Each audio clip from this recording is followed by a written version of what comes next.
5 heures du matin, Annick est déjà debout et se prépare pour une cérémonie de baptême hindoue. Cette cérémonie implique une purification avec de l'eau et du curcuma. Donc c'est le rituel pour tout le monde, hein. Tous ceux qui ont jeûné, qui doivent aller au service de la cérémonie. Un rituel qui lui vient de ses parents et qui a pris tout son sens lorsqu'une fois adulte, elle a elle-même pris une place active lors des cérémonies. Il faut bien faire attention à ne pas se râper les doigts. Mes grands-parents l'ont toujours fait, je les ai toujours vus faire et je le faisais naturellement. Et puis j'ai compris après pourquoi, parce que j'ai vu que cette même eau, ces mêmes ingrédients sont utilisés tout au long de la cérémonie. Et que c'est vraiment, on en a besoin parce que c'est pour purifier. Et moi, j'ai continué à les faire et maintenant, je sais pourquoi je les fais, j'ai bien compris et je le transmets aussi à mes enfants, à mes proches, à ma famille.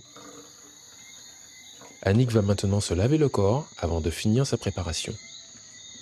Coiffure, bijoux, tenue de cérémonie, la voilà fin prête, ou presque. Donc là, maintenant, je vais finir ma préparation. Donc, vous vous rappelez, j'avais préparé mon eau et mon manjal. Donc, c'est l'eau qui va purifier aussi à l'intérieur. Je vais en boire un petit peu. Vient ensuite la prière aux divinités avant de prendre la route. Tous ces éléments font partie de sa culture. Un héritage qu'elle a pour mission de transmettre aux jeunes, car c'est pour elle un moyen de maintenir un lien fort avec leurs ancêtres venus de l'Inde il y a presque 200 ans. Transmettre ces données, c'est plus que ça, c'est aussi faire vivre cet héritage qu'on a reçu de nos ancêtres et qui est très important pour nous, parce que c'est un lien important avec l'Inde, avec nos divinités, avec le pays de nos ancêtres. Et nos ancêtres nous ont transmis cet amour du pays, cet amour de la culture, cet amour des divinités. Et c'est très important pour nous de le vivre. Il est maintenant temps de prendre la route et de se rendre à Bemao, à 30 km de chez elle. C'est la famille Ramalingon qui accueille la cérémonie du baptême de la petite Najima aujourd'hui. Plus tôt dans la journée, une première cérémonie a déjà eu lieu en l'honneur de Nagumira, dieu de la protection et de la prospérité, pour bénir cette journée.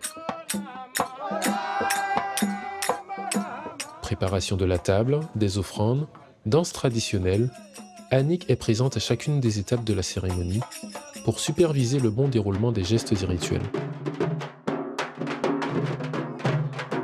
C'est maintenant l'heure du Karnaveda, le perçage des oreilles, une étape importante dans la vie des hindous puisqu'elle symbolise l'entrée dans la vie spirituelle. Et là encore, Annick veille au grain. D'ailleurs, il y a 26 ans, c'est elle qui baptisait la mère de Najima. C'était très important qu'elle soit là parce que pour mon percement d'oreille, elle était là de A à Z, elle a tout préparé. C'est elle-même qui m'a percé les oreilles. À l'époque, on faisait le percement d'oreille vraiment à l'ancienne, avec le bouchon, le cambi comme on appelle. Bon, maintenant, on est un peu plus moderne, on fait avec la machine. Mais pour moi, c'était vraiment essentiel qu'elle soit là pour qu'elle puisse faire la même chose pour ma fille. C'est un devoir de transmission de génération en génération parce que ma maman, on a percé ses oreilles dans la tradition, moi, on a percé mes oreilles dans la tradition. Donc, pour moi, c'était normal de pouvoir transmettre à ma fille ce que moi, on m'a donné. Annick, garante de ces traditions ancestrales, n'est pas seule dans sa mission puisque tous les aînés se sentent investis du même devoir. Michel est lui aussi impliqué dans la tâche et en tant que prêtre, il a lui-même formé son fils pour lui succéder dans l'office. C'est la personne qui est parmi nous la plus âgée et qui a la connaissance parce qu'il a célébré la cérémonie ce matin. C'est lui qui a été le prêtre qui a officié la cérémonie de Nagumira. Il connaît les prières, il connaît les invocations, les chansons. Et il l'a fait parce qu'il transmet à son fils. Et c'est son fils qui commence maintenant à le remplacer petit à petit. Donc il est là dans la transmission et dans l'accompagnement. Voilà. C'est super important de garder justement cette partie traditionnelle et tout ce savoir traditionnel. Le jour où on perd cette culture et tout ce patrimoine qu'on a reçu en héritage, on ne saura même pas où est-ce qu'on va.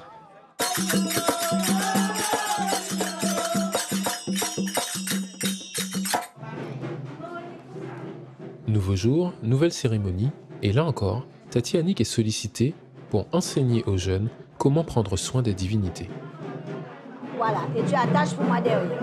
Attache, serre. Pour que ça puisse rester bien serré derrière. Cette manière de faire, de vivre sa spiritualité, Annick le partage presque tous les week-ends lors des cérémonies religieuses. Une implication sans faille des aînés qui rejaillit sur les jeunes puisqu'ils sont aussi mis à contribution. On leur transmet tout, ils voient tout, ils participent à tout, c'est-à-dire la musique, les tambours, les chants, ils apprennent, ils répètent, les rituels, les gestes importants comme préparer le mala, installer le mala, préparer les feuilles de bananier, les cocos, tout ce qu'on va utiliser pour préparer l'autel, pour que les divinités soient bien reçues. Donc ils apprennent, ils découvrent, ils participent à tout, ils sont tous prêts à participer à un moment donné et quelquefois ils sont justement polyvalents puisqu'ils connaissent un peu de tout. À travers cette transmission, il y a un besoin de préservation. Et cette authenticité des traditions est une fierté dans cette communauté. Tout ce qu'on a eu dès l'arrivée des premiers Indiens en 1854 a été bien conservé. Ils ont su, on va dire, garder la racine profonde de leur âme qui était cette tradition, cette religion. Donc, ils ont quand même tenu à garder cela intact. Et nous, c'est ce qu'on perpétue, on transmet à nos enfants pour que jamais ça ne meure ici sur ce territoire de la Guadeloupe. Grâce à l'engagement d'Annick et de ses prédécesseurs, cette culture ancestrale vit déjà dans le cœur des jeunes. Un flambeau qui sera transmis de génération en génération.